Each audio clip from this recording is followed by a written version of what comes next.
Провел глава Коми и прием граждан по личным вопросам. Так жительница Прилузского района обратилась с вопросом о ремонте участка дороги в селе Читаево. По ней проходит школьный маршрут. С 2021 по 2022 год на этом участке было отремонтировано 17,7 километров. Осталось отремонтировать 1,5.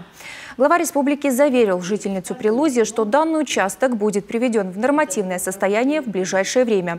Подрядчик прольет швы битумом, ликвидирует ямы, сделает отсыпку обочин. Приведут дорогу в нормативное состояние, а в 2024 году уже проведут ремонт, там картами будут ремонтировать, да? Нет, полностью заменят. Полностью. Все, значит, то есть сейчас приведут в нормативное состояние, устранят самое главное ямочность, вот, а в 2024 году полностью проведут ремонт дорожного покрытия. Также жители интересовали ответы на вопросы улучшения жилищных условий и заключения контракта для прохождения службы в зоне спецоперации.